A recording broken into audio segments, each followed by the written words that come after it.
Hello and welcome back. So we talked about people being murdered with hatchets last time, or a hatchet, and we're now going to be talking about people being killed with an axe. So this is apparently one of America's most haunted houses, the Villisca Axe Murder house. So the murders are still unsolved to this day, and it's not surprising. Once I get into it, you'll see why. So there were so many suspects, 2 trials, and still nada. 8 people were bludgeoned to death in their sleep on the night of June the 9th, 1912. Well, technically it was June the 10th, because it was early morning of June the 10th. And this happened in the quiet town of Villisca. I guess that's how you say it, I don't know. Iowa. It's always a quiet town, isn't it? So we have Josiah Moore. He was 43 at the time of his murder. He was a businessman who was involved with John Deere, who are an agricultural company, in case you don't know. He used to work at a hardware store for 9 years. His boss was called Frank Jones. But Josiah obviously left here, I don't know, he opened a shop, so I'm guessing he opened a shop selling John Deere stuff. But anyway, he opened this shop right opposite where he used to work, almost like to his old boss. I don't know, maybe it wasn't. So he was part of a big family. Most of them lived in Villisca at the time as well. His parents and 6 of his siblings. I'm pretty sure there were 8 siblings, or if he was one of 8.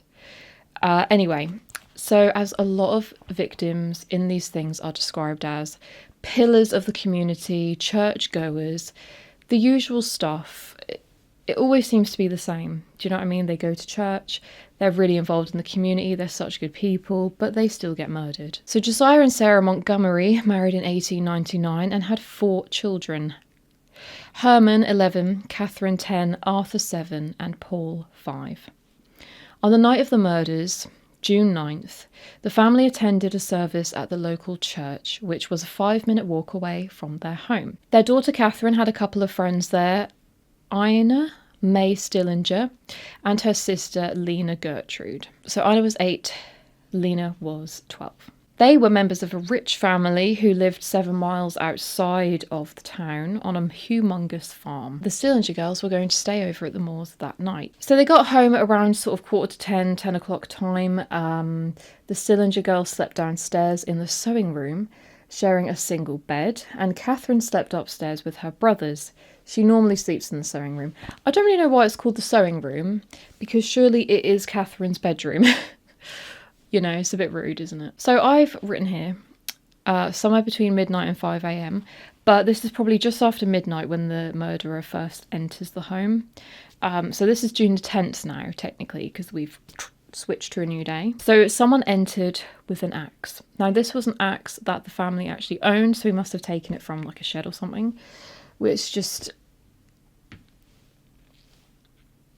I don't know, that just kind of like takes the piss even more, being killed with your own axe. I don't know why. So basically they went upstairs, bypassing the girls' room downstairs first, went upstairs, ignoring the kids' room, whatever, and started on the parents first.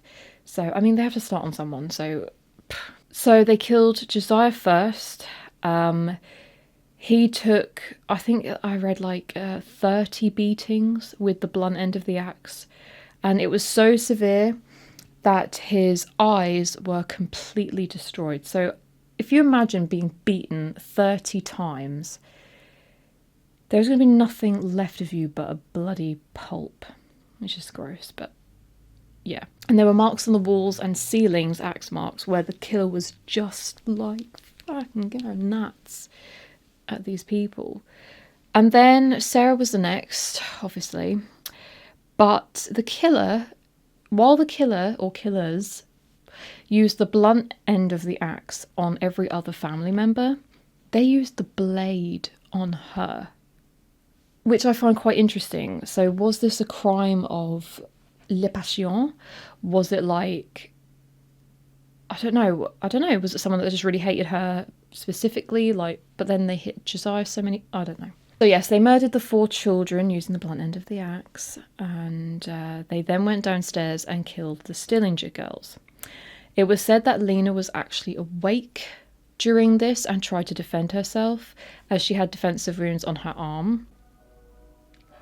Oh my god, ice cream. And then after they did kill Lena, they went back upstairs to beat the kids some more. Apparently the eldest children, so I'm guessing they went back to beat Herman and Arthur. Sorry, Herman and Catherine. I'm not sure. But why would they go back upstairs to beat the children some more? Why? So weirdly, the killer left a 4-pound slab of bacon next to the axe. This belonged to the Moores, the bacon. Next to the axe, which was found propped up against a wall in the Stillingers' room. I don't know if this was to signify, you know, I'm the butcher.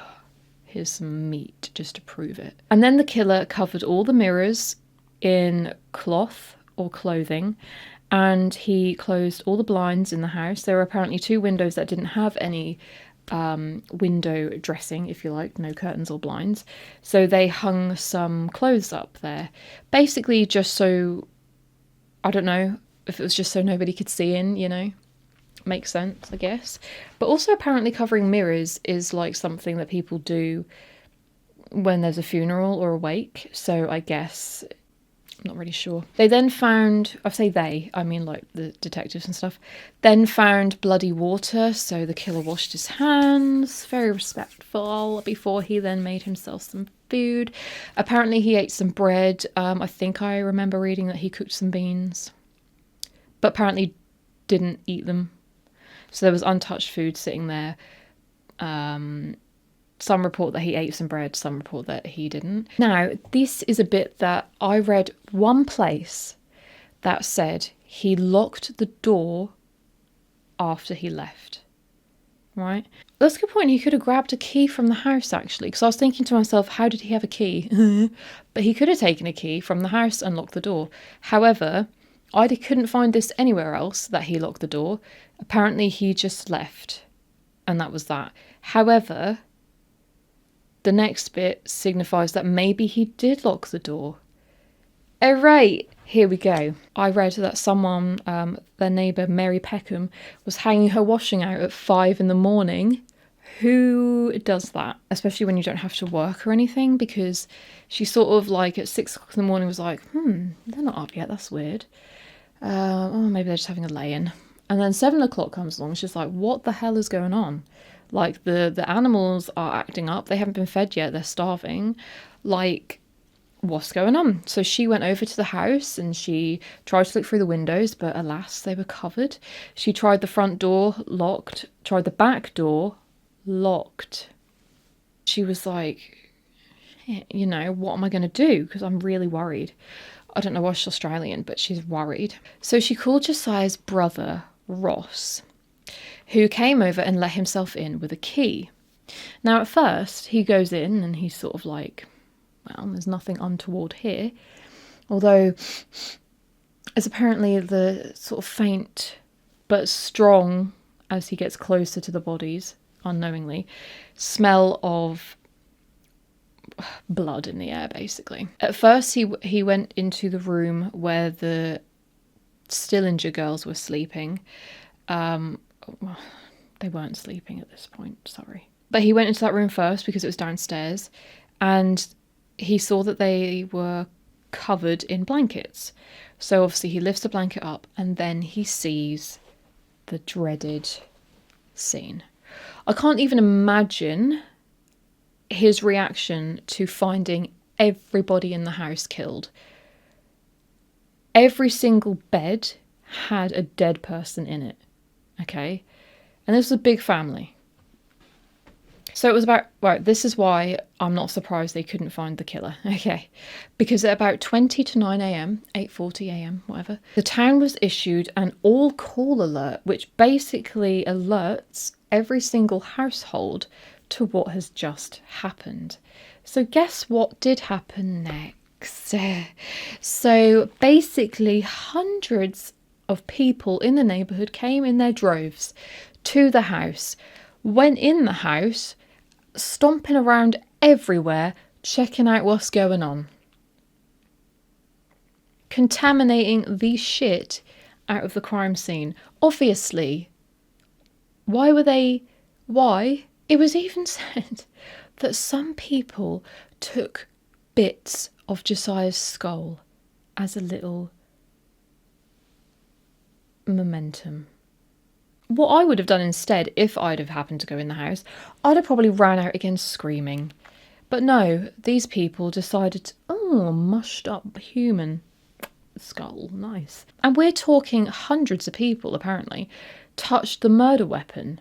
Okay, I know that, like, it wasn't so thought of back then, all of this evidence, and like nowadays it would be like most people would be aware, do not touch this, do not go in here, do not contaminate the crime scene.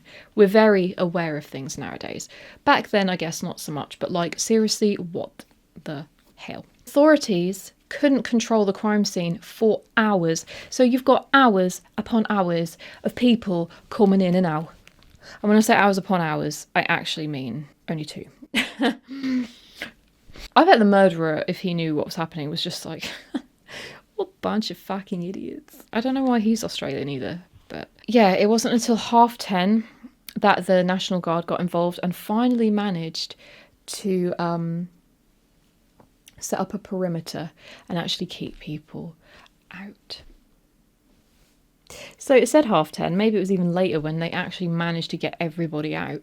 So you've still got like nearly 2 hours of people stomping about up there, putting their disgusting DNA everywhere. It's absolutely ridiculous. People did, of course, wonder how somebody could get into a house and stomp around smashing people's faces in with an axe and not actually be heard. So, of course, you have Lena that woke up, but everybody else was just completely soundo. I avoided using the phrase dead to the world. Why didn't I just said it? It was theorised that perhaps they were sedated, but then toxicology reports later revealed that there was no evidence of this. So that's that out of the window. About the killer, how did he get in? So it was said that he let himself in through an unlocked back door or possibly through a window. If he did let himself in through an unlocked back door, then it is probably true that he locked the door on his way out. Because if the neighbour couldn't get in, how would the killer just stroll on in without any signs of forced entry or anything like that, you know? So maybe the killer did lock the door after.